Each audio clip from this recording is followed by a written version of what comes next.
The planet's puppet masters almost surely have a plan. There's clearly maybe something there beyond the realm of man. And until you've thoroughly tested every last close-trusted view, I find the more you think you know, the less you really do. That's true, Dr. Sayers. Very well. Where would we be without THC? 'Cause we know they're lying to us, just don't know to what degree. Yeah, where would we be without THC? The Higherside Chat Show, Greg Carlwood and Company. All right, Higherside Chatters, anyone who's been a fan of conspiracy lore has seen quite a few explosive stories over the years, from deep state sagas like the Philadelphia Experiment and Montauk Project to the Roswell crash and Operation High Jump, and it's hard to know exactly where the truth lies in these tales, but it's obvious that there's a lot going on behind the scenes, and we are stuck grasping at the few straws that have wiggled loose from the nefarious elite's nearly ironclad quarantine. Well, I hope you're hungry for it, people, because today we're taking a big, hearty bowl of that oh-so-good conspiracy soup with generous portions of both education and speculation cooked up by today's guest, Tim Swartz. Tim is an Emmy award-winning television producer, videographer, and the author or co-author of many, many books with titles like The Lost Journals of Nikola Tesla, Evil Agenda of the Secret Government, Time Travel, A How-To Guide, Richard Shaver, Reality of the Inner Earth, Admiral Byrd's Secret Journey Beyond the Poles, and Evil Empire of the ETs and the Ultra-Terrestrials, just to name a few. And with titles like that, you know we're going to have a good time. So let's get this party started. A legend in his own right, the Casey Kasem of conspiracy classics. Tim, my man, welcome to the Higher Side. Why, thank you very much, Greg. It's a pleasure to be with you today. Yeah, man. As I mentioned, you've written or been a part of too many great books to name, and I've heard you talk about even more during radio appearances. And to me, you and the guys you write with, the crew you run with, represent kind of the old school researchers that really introduced me to a lot of these conspiracy staples and stories on Coast to Coast in those early years and in your writing. But I am really psyched to have you here. And to kick this off, everyone here knows I really love the Hollow Earth idea and the possibility of inner Earth civilizations. Of course, you wrote Admiral Byrd's Secret Journey Beyond the Poles, which is a book of yours I've spent probably the most time with, but it is about so much more than just the Admiral Byrd story. Of course, that is a good one, but there's actually a huge corpus of material and stories and mythologies from around the world related to inner worlds, and this Hollow Earth idea doesn't just rely on Operation High Jump, does it? No, definitely not. And that's what I was commissioned to write the Admiral Byrd book. I really felt it would have been remiss not to also go into the whole Hollow Earth mythology, because the idea that there is another world beneath our feet has been with us in myths and legends probably from the very beginning. You know, if you look at practically any society and civilization's creation myths, they have people either coming from the stars or coming from underneath the earth, from caves or holes or something along those lines. So when it comes to the Hollow Earth mythologies, they play an important factor within our, really how we developed as humans. It plays an important role just as much as the idea that, you know, we were brought here by aliens from other planets. Mm-hmm. And yeah, and when you dig into it, you know, a lot of bright minds have considered that the Earth could be hollow. In your book, you mentioned 17th century astronomer and mathematician Sir Edmund Halley, who calculated the orbit of Halley's Comet. Mm-hmm.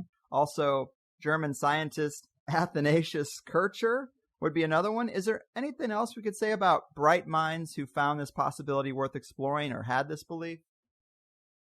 Well, you know, you have to understand also that in the times of, say, like Halley, when he was working on his concept, and his concept was that the Earth was almost like Russian nesting dolls. It had spheres within spheres within spheres. Mm-hmm. These were the early days of geology and trying to understand, you know, how the Earth was made up. Here in modern times, we have, you know, supposedly, you know, I mean, I'll have to take their word for it, a better understanding on how the Earth is made up. Just the fact that they're able now to use earthquakes to determine what certain layers of the planet are made up of, it's absolutely fascinating. So when you look back at some of these early conceptions of the Earth and the possibility that it could be hollow, like I said, before, you have to take into mind that we didn't have a really great understanding of just, how planets were formed and how our planet is made up. But I need to point out also, Greg, that, by no means do we have a perfect understanding of what's underneath our feet. We've got a kind of a general idea, but we've never been able to go much further than, say, I think maybe, 3 to 5 miles, I think is the deepest that we have managed to dig down. So there's still a lot of unknown factors when it comes to understanding, what's inside our planet. Mm-hmm. Good points. And also, it's fair to say that what's known isn't necessarily what's given out to the masses either. Oh, well, that's true.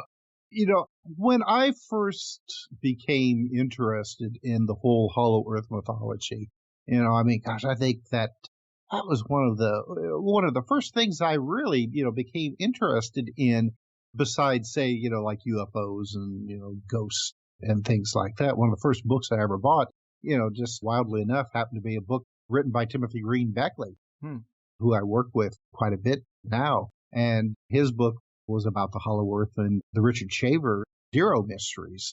And so, I got off to a rich start, on this kind of stuff really early on. And, the concept that the planet is hollow, say like an eggshell, that we live on, the surface, and then the crust is maybe 500 to 1,000 miles thick, and then the rest of it is hollow with maybe a sun in the center and continents and water and, people and animals living on the inside. I'm less inclined now to believe that, but more inclined to accept the idea that the Earth is crisscrossed at various levels with tunnels and vast caverns and, things like that, more along the lines of, say, like Journey to the Center of the Earth by Jules Verne, rather than, and I don't know if you're familiar with these books, but Edgar Rice Burroughs, the guy who wrote Tarzan, he wrote a series of adventure books called the Pellucidar series. And his Pellucidar is, the old concept, like I was just talking about, of the hollow Earth. There's a sun in the center, and there's, people and prehistoric animals living there, and there are openings in the North and South Poles that people can get in and out. And if you ever read these books, yeah, some of them. Yeah, I highly recommend them. I highly recommend your listeners read them as well, because he really, obviously Burroughs did his research for his days. I think these books were written in like maybe the 1920s, 1930s, that sort of thing. So, all of the myths and legends about the Hollow Earth are included in his books and are really, just a good treaty to read if you want to know about some of these early 20th century ideas of the Hollow Earth. Mm-hmm. Since I went off on a wild ramble here, you said whether or not some of this knowledge about a Hollow Earth may be kept secret from us, that is a possibility. I do think that it is being kept from us, that there are underground areas that, more along the lines, like I said, of tunnels and vast caverns. Some of them may actually have people living there that broke away from the human race a long time ago and kind of created their own civilization. Maybe people that are basically, Homo sapiens, or maybe cousins, still within the, hominid line, but not quite to, Homo sapiens like we are. Information like that, yes, definitely, I think is probably being kept secret from us. Mm-hmm. Really, the most exciting thing about the Hollow Earth idea is just the idea that there's unexplored lands or unknown peoples on the Earth or in the Earth that we don't know of. So, yeah, I'm pretty impartial to if it's more like a giant ant farm or an actual hollow cavity, but I still do hold out hope for that hollow cavity thought. I mean, I guess they say when John Quincy Adams was president, he got really swept up in the idea, and apparently he approved an expedition to explore the inner Earth, and some say that was a major reason he only served one term, because other people weren't necessarily on board. Congress wasn't on board. But I've also been told the Smithsonian, they say its original mission statement was related to displaying artifacts from this expedition that they say, never happened. So I guess it played a pretty decent role in people's minds in the past. And I also tend to think, like, what's true for one celestial body should be true for all of them to an extent. And when they crashed that thing into the moon, it rang like a bell. And apparently Mars moon Phobos seems to be hollow. And there is speculation that both of those things could just be ancient alien space bases, so maybe they aren't necessarily satellites or celestial bodies like the rest of them, but they are intriguing ideas. Well, that you have to take into consideration, is the moon a natural object? Right. Because there's been talk for a long time, considering how large the Earth's moon is in comparison to other moons and their planets. Of course, Jupiter has moons that are, almost as big as, some of our smaller planets. But, you look at the size in comparison to Jupiter and these moons, and the Earth-Moon system is just wildly out of proportion in comparison with the rest of the solar system. I mean, it's almost a binary planet system. If the orbits were a little bit different, it would be a binary planet system. But the idea that the moon is hollow was brought about by several Russian astronomers back in the early 1960s. And then when you had, like you said, when they crashed some of the spent boosters from the Saturn V rockets onto the surface of the moon, it did seem to indicate that there's something unusual about the composition of the moon. Possibly, some people have said that the moon was actually like a giant spaceship, right, that brought us here to this planet from someplace else, or maybe it's a like a spent Death Star. I love it. Yeah, I don't necessarily believe that concept, but, considering how unusual the moon is in comparison with the other moons in the solar system, the way that it is perfectly set up, that when it crosses the disk of the sun, it creates a perfect solar eclipse. I mean, things like that to me seem to be beyond coincidence. Right. It seems to be planned. For what reason? I don't know. But that's just one of many, examples that, that I have found over the years concerning, our planet, the moon, other planets, universe in general, that makes me think that there's more going on than a lot of our scientists are letting on. Possibly, they don't realize it themselves, because most scientists nowadays are materialist, and anything that seems to counteract that idea, they're naturally going to shut down and not listen to it.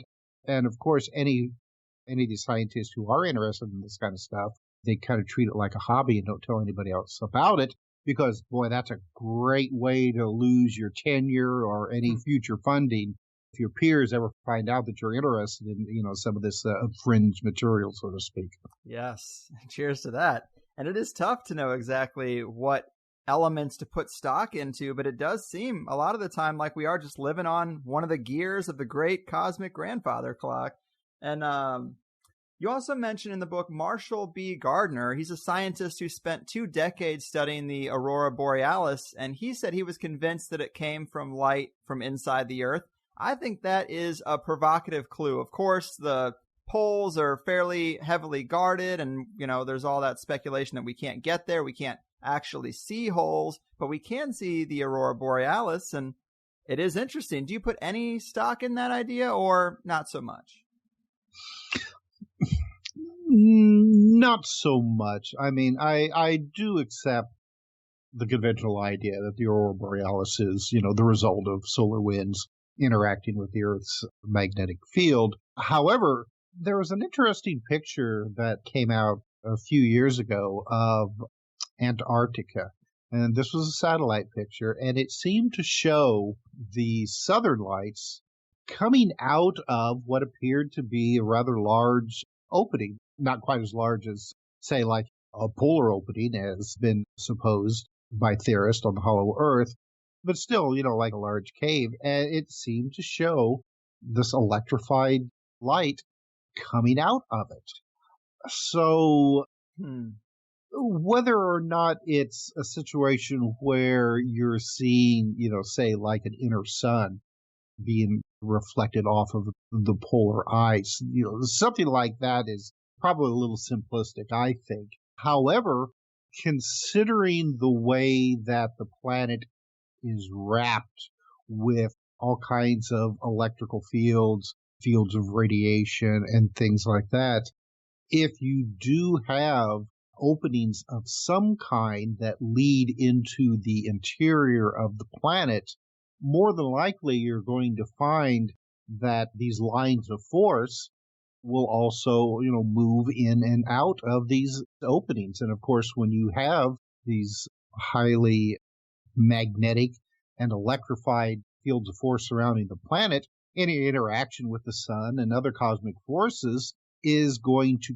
create different kinds of lighting patterns, whether it's, like the electrified gases, like the Aurora Borealis, or something along those lines of fields of radiation even.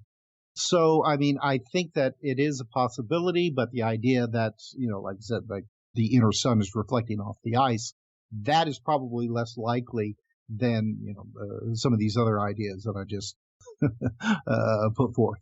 Fair enough. Well, you're speaking my language. And I also wanted to ask you about this person, Dr. Wendy Lockwood. She wrote a piece that is actually chapter 9 in your book. And one provocative quote from that chapter is where she says that NASA certainly knows about the northern entrance to the hollow Earth, and I suspect HAARP may be directed at seeking ways to penetrate those inner worlds, which is a provocative idea. I'd never considered that HAARP could somehow be related. A lot of people also, especially in the legends and the mythology, consider anything under the umbrella inner Earth. They consider it almost like a more of a spiritual place of some type. Mm-hmm. But I just thought that was really interesting. I've heard a lot of thoughts about what HAARP could be. Never have I heard it, talked about in that way.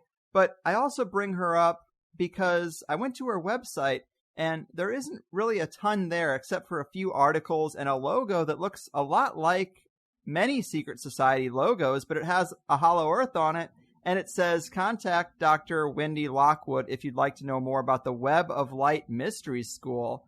And the site seemed like it was connected to yours or Timothy Beckley's site, but it's just super provocative to me. Can you tell us anything more about her or this mystery school in particular? Yes. Well, I should say that Dr. Lockwood, I haven't heard from her in quite a while. Gosh, I think the last time that I spoke with her was probably about 5 or 6 years ago. And at that time, she was not in the best of health. So, I don't want to go on the air and say that she has possibly passed on because I don't know that for sure. But, that could be the situation. Right. And you're absolutely correct. Dr. Lockwood used to be a writer for Tim Beckley. She wrote articles for his old magazines and some chapters for some of his early books. And her teachings are more along the metaphysical lines, and her ideas of, say, like a hollow Earth and places, like that tend to be, her idea is that they tend to be more on a spiritual or other dimensional realm. She thinks that there are physical entrances to the hollow Earth, but that after you go, say, like a certain distance, then you actually are no longer in this sphere of reality, that, you're in a different plane of existence. And she speculates that, like all planets in our solar system, or not just our solar system, but probably throughout the universe, maybe operate along the same ways, that there is a connection to these other spheres of reality through these underground entrances. Almost to the point where, say, like, if you would go to, say, Mars and would find one of these underground entrances, you would go basically to the same reality as you would if you found the same type of cave entrance on the planet Earth. It's almost like, every portion of the real universe, the physical universe, no matter where you are, that there are entrances to these other dimensional states of reality. Anywhere that you go in this universe, you would end up in the same place. I don't know if I'm making myself clear or not. Yeah. Portals, basically. That's basically it. But it's you would just no matter where you would go in this universe, you would always emerge in the same place in whatever these other dimensional realms are. So it's an interesting theory, and it's another aspect of this that is interesting, in my opinion, is that, and I don't know if you're familiar with this writer, but there was a guy by the name of T. Lobsang Rampa, who wrote a number of books about Tibet and Tibetan mysticism, especially back in the 1950s. And, he continued to write into the 1960s as well. But he claimed that he lived as a Buddhist monk. I mean, he was born in Tibet and was brought into... like a secret society? Well, no, it's not. I mean, it's, like part of Tibetan Nepalese Buddhist tradition, but it goes a lot deeper into the mystical aspects of this Eastern philosophy. And one of the things that he wrote about was that he was taken into a cavern system in the Himalayas and was taken into basically, the Hollow Earth or some of these huge tunnel and cavern systems to the underground civilization of Agartha, which is, like supposedly where like the great masters of the world reside. I mean, these are the immortal masters of the planet that, basically they know all and see all and that sort of thing. The interesting part of this was that at one point he came to a portal of light and was asked to step into it. And when he did, he found that he was on another planet or another reality. It's difficult to discern just exactly where he was, but he didn't feel like that he was on planet Earth anymore, but he felt that he was in a place that was connected to all the planets and, all the physical realms on planet Earth, that they all led to this one kind of like, super mystical location. And he was basically told by these highly evolved beings. I mean, these beings were evolved to the point where they no longer had physical bodies. They were basically just like globes of light, just, like hyper intelligence. And they were told that it was mankind's function to eventually evolve to become like our concept of angels, and that our destiny would be to evolve into kind of like the state that these beings were in, to almost beings of pure energy, and that it would be our task to bring other life forms and intelligences to the same point, and that every intelligent species in this universe, our ultimate destiny is to lead others into this higher state of being, which would then, supposedly bring the completion of, whatever the creative force of the entire multiverse is.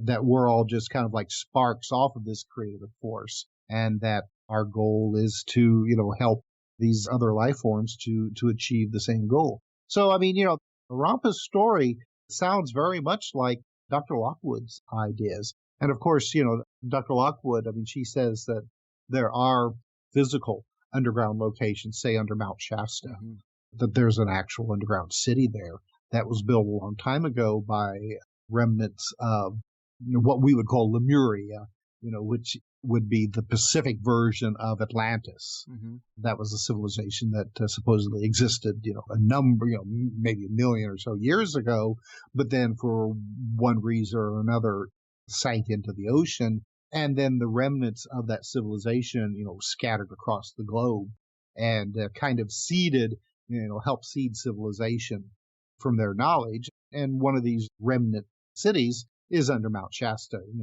which is now in California. Mm-hmm. I love it. That's a great breakdown. And another story from the book that is kind of related to this that I was completely unfamiliar with. Apparently this guy, Pytheas, this Greek geographer from around 333 BC, apparently he sailed north as far north as he could through what he called the, quote, congealed seas, and he discovered a land he called Thule, or Thule, just like the old Nazi occultist society. But he said that the people there showed him the place where the sun goes to sleep, and he wrote about the landscape as a place where land, properly speaking, no longer existed, nor air or water, but a mixture of these things, as if it was like a marine lung in which all matter is in suspension, as if this something was a link between all these elements on which one could not walk or sail. And that's a hell of a story, man. And it kind of relates to that model you were just describing. Yeah, it really does. And modern historians, they have no doubt that this guy actually existed, because at the time, and you have to realize, of course, that his writings no longer exist, but he was written about by his skeptics. The people who lived in his time when he came back and told his stories, he basically was ridiculed, and his skeptics wrote about it. Yeah, here's the crazy stories that this guy told us, that sort of thing. But if you go and kind of strip away the archaic writing and ideas that they had at the time, he basically was probably one of the first in, like Greek or Western, early Western society to discover the northern polar regions.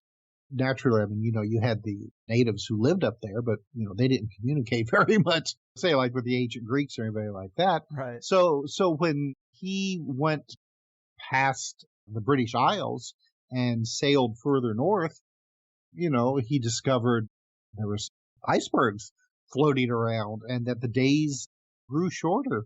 And, he got to the point where during the Arctic winter, the sun, either it never rose or it just, I think he reported that it actually just kind of like went along the horizon. It never got very high up. It just kind of rolled along the horizon and then went back down again.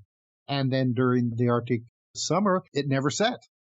And so when he came back with these stories, everybody made fun of him. Like, yeah, right. You obviously were drinking too much or, or whatever. But he did, like you said, he brought back the story of the land of Thule. And if you, look at some of these other mythologies, especially, say like German mythology, says a lot about Thule. And then some of the more northern races that live, say, like in, Norway and Finland and, even some of the ancient peoples that live in Siberia, they have these similar stories of a land that exists extremely far north, to the point where it almost seems like it's no longer part of the regular planet. The Inuits of North America, their creation mythology has it that they came from a land from the far north where the sun never set and it was always warm and there was an abundance of, food, and it was just really a pretty nice environment, which always makes me wonder why in the heck did they leave? To then live in, Arctic wastelands, so to speak. But if you look at, like almost any of these peoples that live in the far northern climates, they all have very similar stories of originally coming from a land of perpetual daylight and a lot warmer conditions than they live in now. which, again, that goes back to this whole idea of the hollow earth with the center sun, because, if you have a sun that is suspended gravitationally in the center of the planet, it's never going to set, so you're going to be living in a place where it's, perpetual daylight and probably a tropical environment where, it's always warm, until you start getting to the more northern areas of the sphere or north or south regions. There's a gentleman by Dr. Brooke Agnews. Yes. He has done some really excellent research, I think, on this whole idea. And, science postulates that the core of the planet is made up of, like a highly compressed nickel and steel and iron, to the point where it's almost a completely different element because it's just so condensed by the pressures of the planet.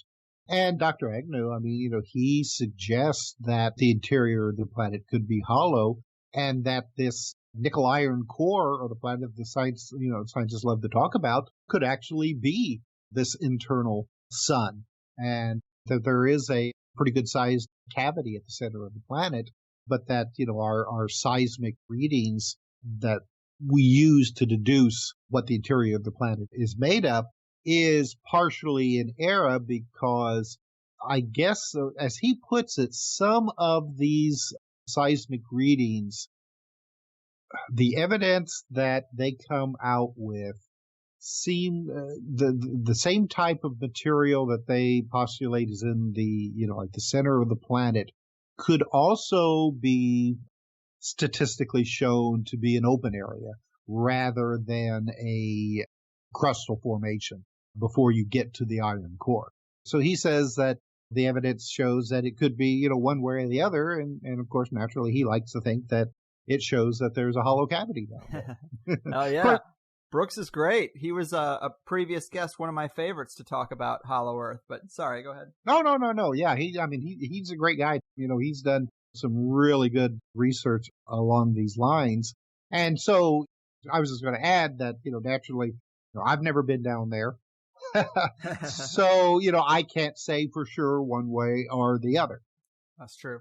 I just offer the theories and my own, ideas based on these theories. And I always leave it up to the, readers or listeners to make up their own minds of the matter. Maybe one of these days, if we are able to get down there, we'll be able to prove it one way or the other.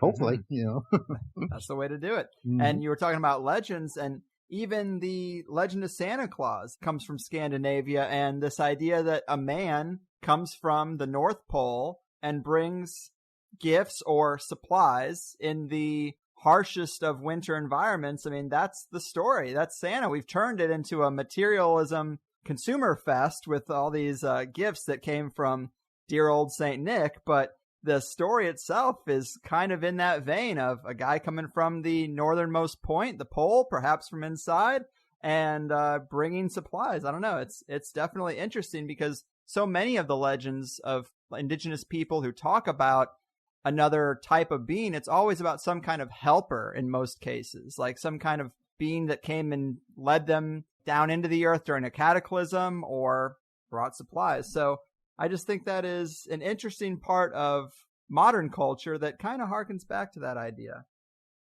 Well, yeah, and you could take that a step further because the old stories of St. Nicholas, he had his companion Krampus that came with him. And, Krampus was always described as being almost like a demonic type of entity. And that's one of the other factors of the whole hollow inner earth stories, is that not only do you have races that live down there that are spiritually more developed than we are, but it's also the abode of, like devils and demons and creatures of the netherworld. Mm-hmm. The whole Richard Shaver Giro stories goes in that direction. The Diros are basically the modern day equivalent of the devils and demons that love to torment us. So yes, you're absolutely right. It's very interesting how a lot of these mythologies are still with us today, albeit though in a kind of like a sweetened fairy tale types of versions. Right. But like the modern fairy tales, if you go and trace them back, you'll find that they have some realities to them, and oftentimes maybe not quite so pleasant realities. Yeah, man. And Antarctica is another thing we were going to talk about because it is the most underexplored place on the planet, really, if you discount the oceans.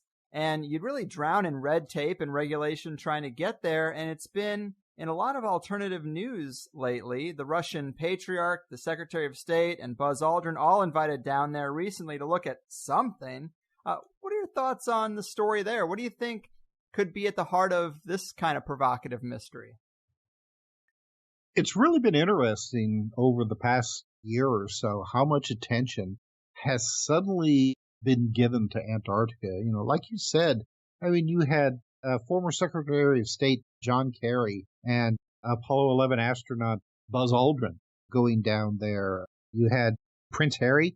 Did he go down there? Yes. I mean, and then, of course, you know, Admiral Byrd back in the 20th century, the Patriarch of Moscow, like you said. You know, what is going on down there? Boy, and we can just speculate as much as you want to, and a lot of people have. Well, you go on the internet and Google up Antarctic mysteries, and man, you've got everything from the Nazi secret base to, you know, like I said, the hollow Earth. I was on a show a couple of months ago, and the host of that show, you know, he had a really interesting idea, and we talked about it quite a bit, and it was his idea that, you know, the Russians have been drilling into that lake, Lake Vostok, that has been covered in ice for, you know, millions of years and basically sealed up whatever had been around in our environment at the time that it was finally covered over with ice. And it was his speculation that possibly that they discovered in that lake a life form that, for all intents and purposes, would be extraterrestrial. And what I mean by life form, I mean, you know, more along the lines of, say, like bacteria or virus, or, you know, not, you know, not like an ancient astronaut still swimming around under there in a spacesuit, but something more along the lines of an ancient ancestor of ours. But this ancient ancestor, you know, didn't originate on planet Earth. This, whatever this life form was, we are its descendants. Like it was a remnant of panspermia or something. Exactly.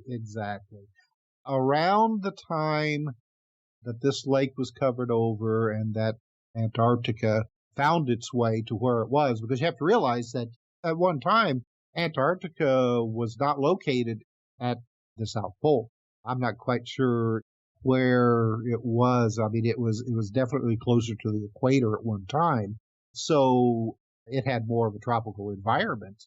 And, you know, at some time in our ancient past, there was some kind of event. Nobody really knows for sure what happened, where basically, you know, almost all life forms on this planet were killed. And that included the majority of undersea life forms as well.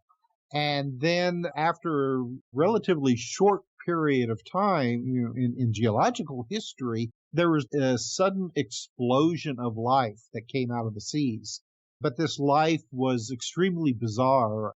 It didn't really resemble the previous life forms on the planet before whatever this cataclysmic event was, which has led some, you know, scientists to speculate that this new life form, and when I say new life form, it was the seed that we're all descended from. You know, all the life on the planet now descended from this new, rather bizarre forms of life that emerged after this cataclysmic event. Some scientists have speculated that this was a cosmic event, you know, like possibly, say, like another sun came close to the edge of our solar system and disturbed the Oort cloud, sending comets racing into the interior of the solar system and then bombarding, you know, Earth, Mars, Venus, everything. And that at that time, Mars probably had life on it. I mean, we know that it had an ocean and an atmosphere, and that when these comets bombarded Mars, they blasted off chunks of the planet, which then fell to Earth. I mean, we know that that's true because we have found Martian meteorites in Antarctica. You know, they stand out very clearly. Of course, this is from, you know, later events. So it could be that the new life that arose on Earth came from Mars and that we are the Martians, so to speak. Yeah. And this was the idea that this one person, suggested to me, which, that's pretty good idea because, I mean, I do believe in panspermia, like you said, the idea that the universe is teeming with life and that it's probably constantly, raining down on us from outer space in one form or another. And the idea that we evolved from some of these early dustings of life is not too far-fetched to me. And considering how long that Antarctica has been frozen over, and with the warming of our climate and the melting of the Antarctic ice, some of these primitive life forms may be coming out and being revealed, which could be why the sudden interest in Antarctica and why some of these people are going down there to check this out. I mean, hey, come and look at your great granddaddy. He's down here. Yeah, man, I love it. It also kind of could give some clues as to why a lot of these people are ending up sick. There was a Lockheed Martin guy who got sick. There was also, of course, Buzz Aldrin. But right in this same vein, I took this down from Joseph Farrell's website, but he wrote about this recently, saying, as if it couldn't possibly get any stranger, there were also these stories several years ago that the Russians had found something near their installations at the vast under-ice lake, Vostok, where there were emergency evacuations at the time of people becoming suddenly sick. Perhaps the weirdest of all the stories was that the Saudis found something during an excavation around the Grand Mosque at Mecca, something which so terrified them that they turned it over to the Russians, who promptly, so the story goes, took it to Antarctica, where Patriarch Kirill performed ancient rituals over it. So that is provocative, of course, and it's just like what you were saying, something under Lake Vostok, possibly an ancient virus of some type, or maybe some type of ancient technology that is giving off some type of radiation, because if it's just a virus, I don't know, why John Kerry and Buzz Aldrin need to go look at it, unless it might be something a little more epic to the eye.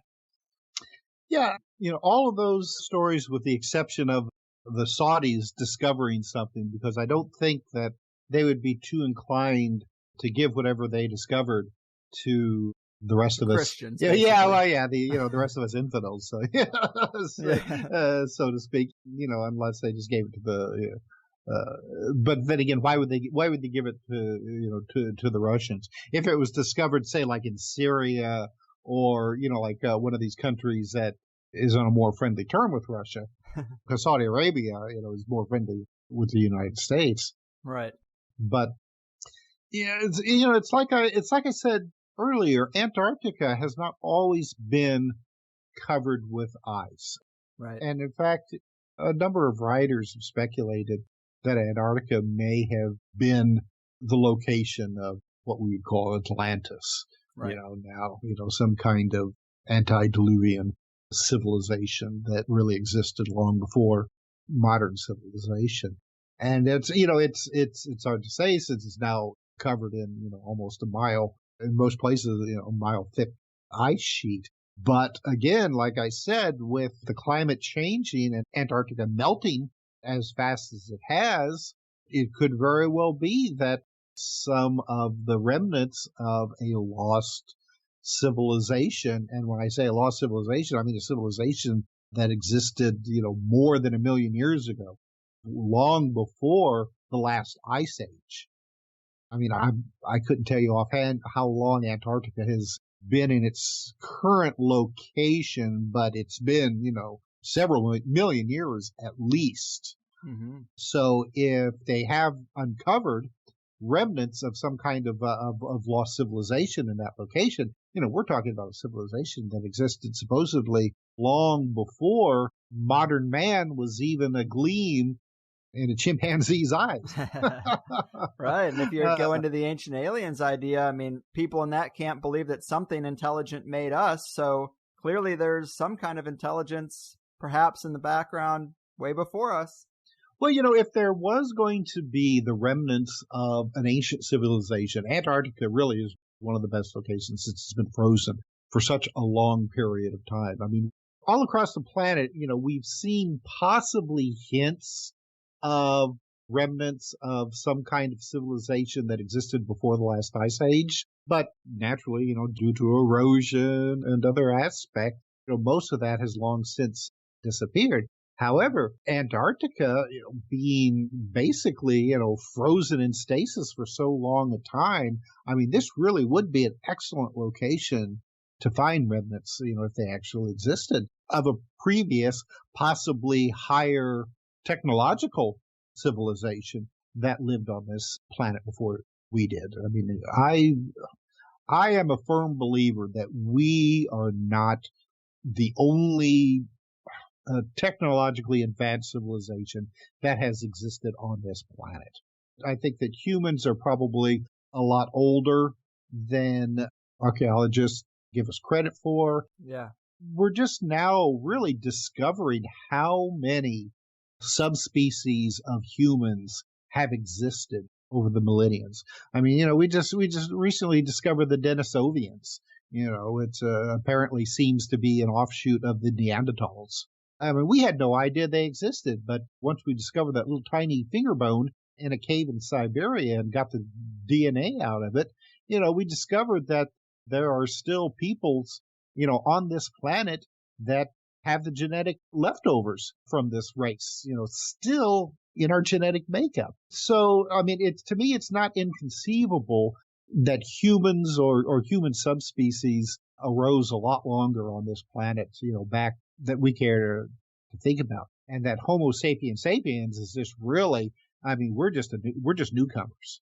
Who knows what kind of, and I'm going to say hominid, because I guess I'm a little biased along those lines.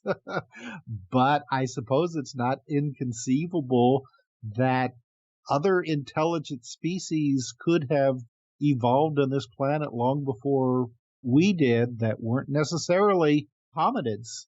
I know a lot of people will be like, it's just crazy talk. But, I mean, given the way that time works and that evolution works and the whole creative process in life works, I mean, it's not inconceivable that some of the first intelligent, technological-based civilizations on this planet may not necessarily have been human as we think of humans.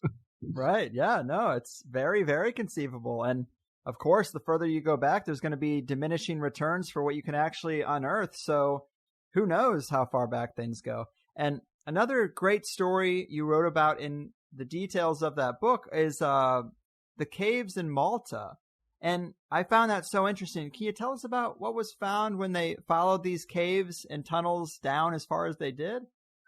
Oh gosh, I think you'll have to remind me. I can. So, you have to realize, Greg, that a lot of these books, I mean, I write them and then, I go on to, like different books. So I may not remember all the details. Of course. Well, apparently some men were digging a well, fell into the earth, found a cave system that opened up into multiple chambers, and they found that it was underneath a Neolithic village. And based on the stone carvings at the entrance to this lower section, once they got down in there, they believed that occasionally a human sacrifice was chained to the entrance every so often. I guess there's some kind of indications of that. But then down even deeper, they cleared out 30,000 skeletons from a passageway and found old cave art murals behind them. And deeper still, you find what was called the oracle, a hole in the wall that when you would speak into it, it carried your voice throughout all of these caves. And the theory was that someone was using this amplification to maybe scare the villagers into offering sacrifices, or maybe tell them when they needed to bring one, otherwise they were going to have trouble. But if you go even further down from there, there was another room that had a stone altar in the center and beds carved into the walls. And in these little bed sections were little enclaves where people's heads would go or their feet would go. And the indications was that these beings were 4 feet tall or some even smaller. And then it opens up into natural caves, which nobody knows how far that goes.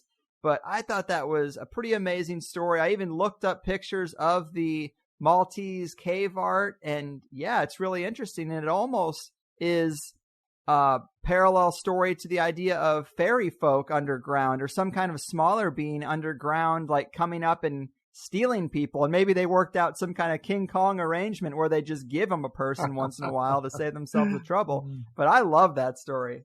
Well, and Malta is also the location of some very interesting roadways that seem to go out into the water. They start out on the land and then end going out into the ocean. So either these were boat docks of some kind, though it's unusual because these roads would also crisscross the island and then eventually, lead out into sea, leading some people to speculate that Malta is what's left of a larger land, again, harking back to the Atlantis idea.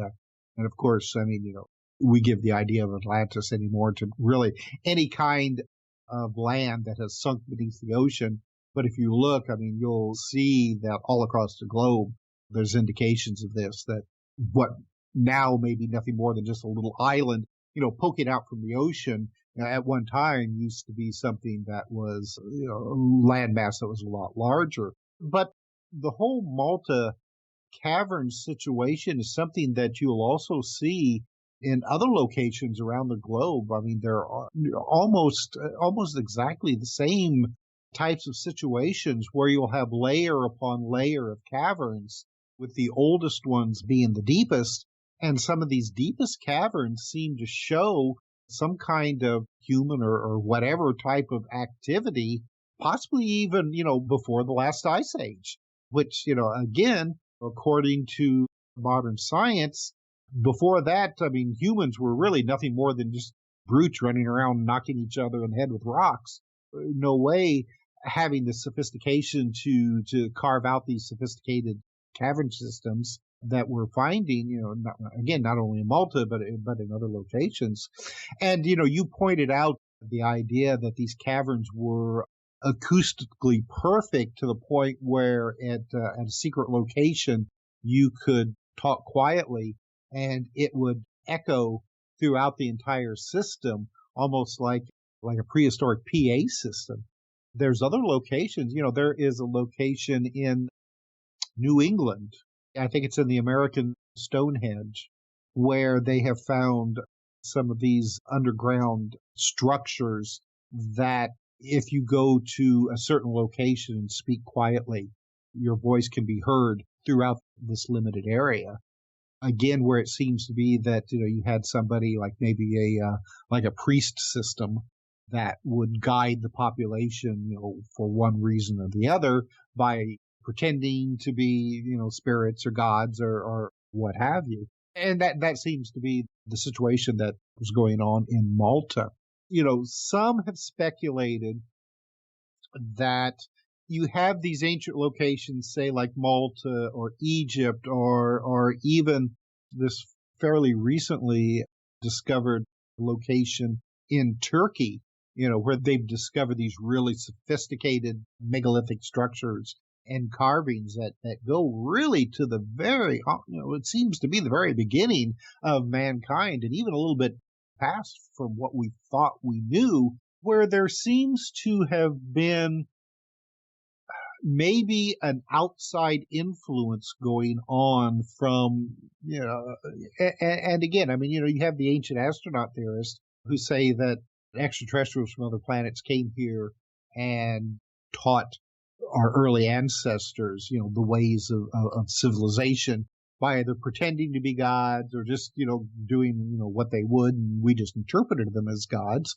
Or it could be where you have remnants of an even earlier technological civilization that for one reason or another was destroyed or died or what have you, and that you had like these small groups of survivors that were scattered across the globe and then kind of restarted civilization from these locations. And Egypt, Malta, places like in China, South America, places like that seem to be like seeds. That's really a good way to describe it. They're like seed points where civilization restarted and then spread across the globe.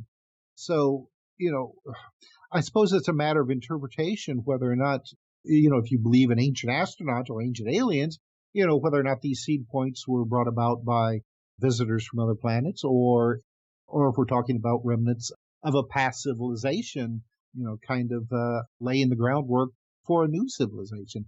I'm not discounting the idea of ancient aliens or ancient astronauts. I think that is a good possibility, but possibly that was something that happened a lot further back than some of these more, and I say modern, and when I mean modern, I mean, just right after the Ice Age, the last Ice Age. But, I do think that we have been visited, in the past and probably still are by ancient aliens. I just think that some of these places like Malta that you were referring to could actually be starting points or restarting points of survivors of a past, but now, destroyed technological civilization. Hell yeah, man. I'm right there with you. And man, Tim, I could do this all day, but that pretty much does bring us to the finish line. The world is full of weirdness, and you are doing your damnedest to tell the people about it. I love it. Let them know where they can get more Tim Swartz in their life. Definitely. Well, if you want to read any of my books, all you have to do is just go to Amazon, type in Tim R. Swartz, Swartz, and every book I think that I've ever been involved with will show up. My website is conspiracyjournal.com. At that location, you can subscribe to my free email newsletter. It comes out once a week. It's an aggregate of all the weird stories that I've run across or have been sent to me by many stringers throughout the world. You can get it by email or through the RSS feeds, and it's all the strange and weird news that they don't want you to know. Love it, man. Very cool. Well, it's been a real pleasure for me. Thanks so much for being here, and keep fighting the good fight out there. Thank you, Greg. It's been a pleasure to be with you today. You got it. All right, people. Going back to that good old nonpartisan Weird Stuff 101. Big thanks to Tim. He's been in the game for a long time, probably responsible for introducing me to more than a couple things over the years. If you didn't like this one, you are too fucking serious. Nah, I don't care. You can not like this one if you want to, but I thought it was good fun. These are some of my favorite areas of speculation. Inner Earth stuff, Antarctica stuff, that description of the caves in Malta. And I would love, actually, to visit that area of the world. I've been thinking about this a lot lately, and I got really the perfect trip. I think the move is to fly into Portugal, where the drugs are legal, just to get the vacation started.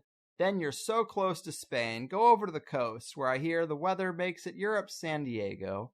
Then you fly across that water, so picturesque, have a few glasses of wine, and you arrive in Rome. You do Rome for a few days, you see that Colosseum, and you are so close to Malta. You hop over, you check those caves, you holler in that wall hole.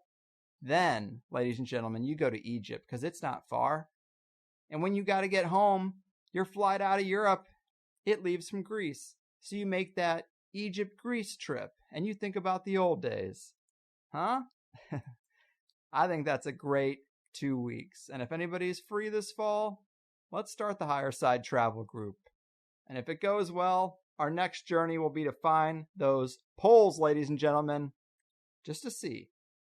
Antarctica, it's always on my mind. And this is a little something to add to the pile along with Cliff High from a few weeks back. So I'm a happy man. If you listen to the show regularly, you know that every show is actually 2 hours, and I put the first hour out for free, hoping that you'll like it, hoping that you'll think, man, this guy does phenomenal interviews, and I just don't know what my life would be like if I didn't have this great show and this great resource of amazing authors, lecturers, and researchers of the most fringe topics known to man. What would I do? Well, a show without corporate sponsors needs support. Sign up for the Higherside Chats Plus, $5 a month. Get those 5 full 2-hour shows. Plus some other things like lifetime forum access and downloads of the music I play on the show. the HighersideChatsPlus.com. Think about it. That's all I'm going to say. In this episode, that second hour, we get into the Tesla group that was tasked with building a ship to get to Mars, responding to a call from Martian channelers. We got more insights from Dr. Judy Lockwood. We talked the Philadelphia experiment, Al Bielek, and the Montauk Project had to get into those stories due to Tim's proximity to a lot of the major figures in them. And we talked about Tim's latest stuff, like time travel and time slip stories, the hidden agenda of the ultra-terrestrials, and of course, Morgellons, red mercury plagues, and the deep state. Everything you could want and more.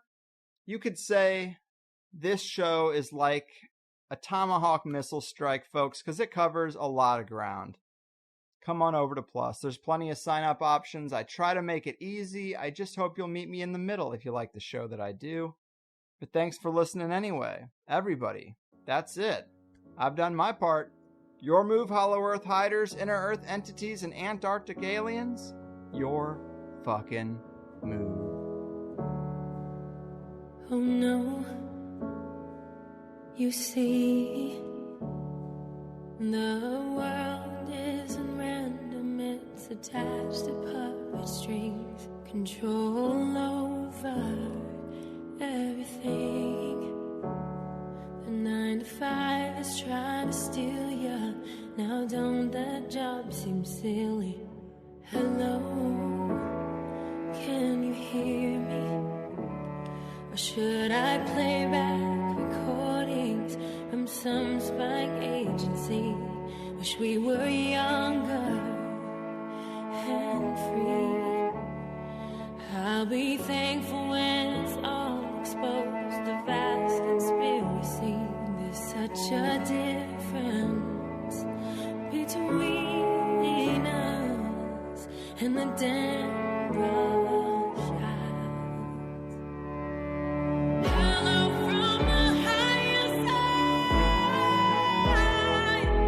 They're calling out 1,000 crimes. They'll tell you the story of everything that's been done, and they'll call out deception of the web that's been spun. Hello from the higher side. The earth is hollow inside. They'll tell you about something that no one else will. Have you heard about Saturn? Have you heard about the real since the war?